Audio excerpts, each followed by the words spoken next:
بسم اللہ الرحمن الرحیم۔ ویوز، آج ہم سورہ نازعات کی پہلی جو 5 آیات ہیں ان کو دیکھتے ہیں۔ اچھا جی، اس کی پہلی 5 آیات میں جو ایک ڈسکرپشن دی گئی ہے، اسکالرس یہ کہتے ہیں کہ شاید یہ اینجلز کا ذکر ہے یا اس میں فرشتوں کی بات ہو رہی ہے، لیکن زیادہ تر جو اسکالرس ہیں وہ اس پہ مطمئن نظر نہیں آتے۔ لیکن ایک متفقہ رائے کے مطابق جو ہے پھر یہ کہا گیا ہے کہ شاید یہ اینجلز کا ذکر ہو رہا ہے۔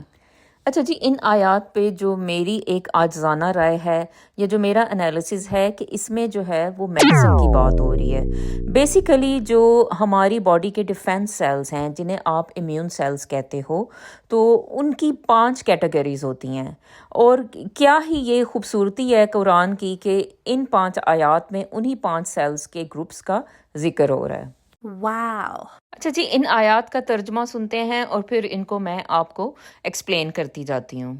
اس کی پہلی آیت کا ترجمہ دیکھتے ہیں۔ ڈوب کر سختی سے کھینچنے والوں کی قسم۔ اچھا جی، آپ کی ڈیفینس کی باڈی سیلز کی بات کریں تو ان کی جو ہے نا ڈفرینٹ کیٹیگریز ہوتی ہیں۔ جیسے کہ دیکھیں، کوئی بھی آرمی ہوتی ہے، جب وہ لڑ رہی ہوتی ہے دشمن فوج سے، تو کچھ جو ہوتے ہیں لوگ وہ شروع میں موجود ہوتے ہیں اور جن کو فرسٹ رسپونڈرز کہتے ہیں، اور کچھ جو ہوتے ہیں جیسے اب ان کے اور طرح کے کام ہوتے ہیں، اور کچھ لوگ ہوتے ہیں کہ جو کہ انتظامات جو ہے نا وہ دیکھ رہے ہوتے ہیں اس ساری چیز کا۔ آپ کی باڈی کے امیون سیلز بھی بالکل اسی طرح کام کرتے ہیں۔ تو جیسے ہی آپ کی باڈی پہ کسی بیکٹیریا یا وائرس کا اٹیک ہوتا ہے تو سب سے پہلے جو آرمی سیلز ادھر جاتے ہیں ان کا نام ہوتا ہے نیوٹروفلز۔ تو یہ سب سے پہلے جاتے ہیں اور یہ جلدی سے اس کو بیکٹیریا کو پکڑ کے کھا جاتے ہیں، اور کھانے کے بعد ان کا یہ ہوتا ہے کہ یہ بہت جلدی ختم بھی ہو جاتے ہیں، یعنی کہ گئے، ان کو کھینچا اپنی طرف، کھایا، اور اس کے بعد یہ ہوتا ہے کہ ان کی لائف بڑی شارٹ ہوتی ہے اور یہ فوراً جو ہے نا یہ خود بھی ختم ہو جاتے ہیں اور ڈراؤن ہو جاتے ہیں اس پس میں، جو کہ انہی کی وجہ سے جو ہے نا یہ سارے پروسیس کی وجہ سے جو ہے وہ بنتی ہے۔ تو آپ کو پتہ ہے جیسے کوئی زخم کہیں پہ ہوتا ہے تو اس کے بعد وہ پس بنتی ہے، تو وہ پس جس چیز سے بنتی ہے وہ نیوٹروفلز ہی ہوتے ہیں۔ تو میرا خیال ہے کہ پہلی آیت میں نیوٹروفلز کا ذکر ہے۔ اچھا جی، اب دوسری آیت دیکھتے ہیں۔ بند کھول کر چھڑا دینے والوں کی قسم۔ اچھا جی، اس آیت میں جن سیلز کا ذکر ہو رہا ہے ان کا نام ہے ماسٹ سیلز اینڈ بیزوفلز۔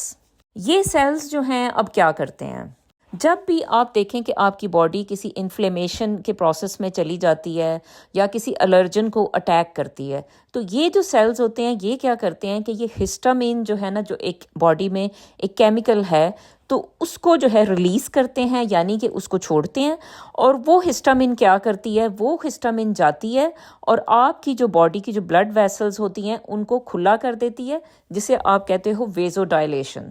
اچھا جی، جب یہ ویسلز اب کھلی ہو جاتی ہیں تو کیا ہوتا ہے کہ پھر اور جو سیلز ہوتے ہیں، ایک اور کیٹیگری کے سیلز جو کہ وہاں پہ چھپے ہوئے ہوتے ہیں، تو پھر وہ کیا ہوتا ہے کہ سوچیں نا کہ جیسے ایک بلڈ ویسل تھوڑی سی کھلی ہو گئی تو اب اس کے سیلز میں گیپ بن جاتا ہے، تو اس گیپ میں سے کچھ اور سیلز ہوتے ہیں جو کہ وہ بلڈ ویسلز کے باہر موجود ہوتے ہیں، تو وہ کیا کرتے ہیں کہ پھر جب یہ ہسٹامین کھلی کرتی ہے بلڈ ویسل کو، تو وہ فوراً سے جو ہے وہ ان سیلز میں سے گزر کے درمیان میں سے جیسے گیپ کم ہوا تو پھر جو ہے وہ بلڈ میں آ جاتے ہیں، اور ان کا پھر جو ہے نا وہ ایک اور کام ہوتا ہے جس کو کہ آگے تھوڑا بیان کرتے ہیں۔ اب یہ جو بند کھولنے والے سیلز ہیں یہ بھی سمجھ آ رہی ہے کہ یہ ماسٹ سیلز اینڈ بیزوفلز تھے۔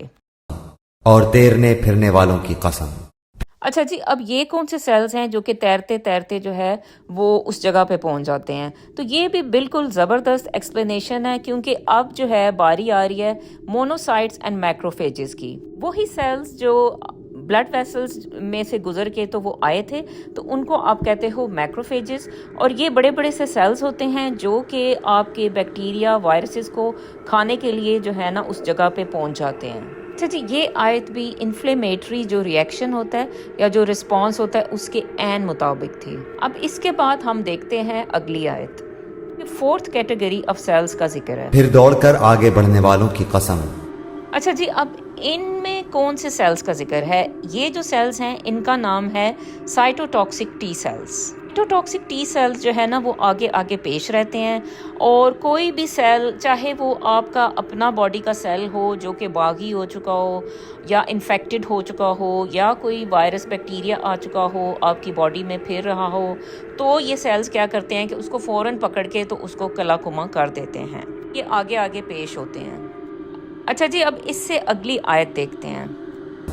پھر کام کی تدبیر کرنے والوں کی قسم۔ اچھا جی، لاسٹ کیٹیگری آف سیلز جن کا ذکر کیا گیا ہے ان کا نام ہے helper T cells and B cells. اب یہ جو سیلز ہوتے ہیں یہ سارا آپ کا جو ڈیفنس اٹیک ہوتا ہے اس کو مینج کرتے ہیں اور اس کی پلاننگ کرتے ہیں۔ اچھا جی، اب ایک اٹیک ہونے کے بعد کیا ہوتا ہے کہ آپ کی باڈی جو ہے وہ کچھ ہتھیار بنا لیتی ہے اگلا جو اٹیک ہے اس کو کمبیٹ کرنے کے لیے یا اس کا کلا کما کرنے کے لیے۔ تو ان ہتھیاروں کا نام ہوتا ہے اینٹی باڈیز۔ تو اب یہ جو اینٹی باڈیز ہیں وہ یہی جو 2 سیلز ہیں وہ بنانے میں مددگار ثابت ہوتے ہیں، اور انہی کا کام ہوتا ہے کہ وہ اینٹی باڈیز کو پروڈیوس کرنا جب کہ ایک اٹیک جو ہے وہ ختم ہو رہا ہوتا ہے اور وہ فنش ہو رہا ہوتا ہے۔ تو اس سے بھی یہ ظاہر ہوتا ہے کہ یہی جو سیلز ہیں وہ آرگنائزیشن میں ہیں، اور جو اٹیک کی پلاننگ ہے وہ ساری جو ہے انہی کے ذمے ہیں۔ تو اچھا جی، یہ ایک اچھی سی کچھ آیتیں تھیں جو کہ بالکل میڈیسن سے جڑی ہوئی تھیں، اور میڈیکل اسٹوڈنٹس بھی اگر ان کو جو ہے پڑھیں گے دیکھیں گے تو وہ بھی جو ہے نا وہ اش کر اٹھیں گے۔ تو جی، آپ کی باڈی کے جو آٹو امیون سیلز ہوتے ہیں تو انہیں آپ کہتے ہو باغی سیل، یعنی کہ وہ والے سیل جنہوں نے اپنے ہی جو حکومت ہے اس کے خلاف جو ہے وہ بغاوت کر دی ہوتی ہے۔ سورہ نازعات میں جب آپ آگے پڑھتے ہیں تو ہمیں ملتا ہے حضرت موسیٰ اور فرعون کا قصہ۔ بے شک فرعون جو تھا وہ بھی ایک باغی ہی تھا جو کہ خدا کی خدائی سے بغاوت کر بیٹھا تھا۔ اس کو سبق سکھانے کے لیے اللہ تعالیٰ نے حضرت موسیٰ کو بھیجا۔ اچھا، یہ جو صورت ہے کیونکہ ظاہر ہے کہ اس میں امیون سیلز کا ذکر ہو رہا ہے، باڈی کے ڈیفنس میکانزم کا ذکر ہو رہا ہے، تو میرا پرسنل یہ خیال ہے کہ جو بھی مریض جو کسی آٹو امیونٹی کا شکار ہیں، امیون ڈیفیشنسی کا شکار ہیں، کسی پرانے انفیکشن کا شکار ہیں، یا کوئی بھی HIV جیسے ہو جاتا ہے تو اس کا جو ہے وہ انہیں پرابلم ہے، تو انہیں چاہیے کہ یہ جو ہے صورت جو ہے وہ روزانہ ضرور سنا کریں، کیونکہ ہو سکتا ہے کہ اس صورت میں چھپی ہوئی کوئی ہیلنگ ہو جس کی وجہ سے مریضوں کو شفا ملے۔ جزاک اللہ خیر، اور آپ کا بہت بہت شکریہ۔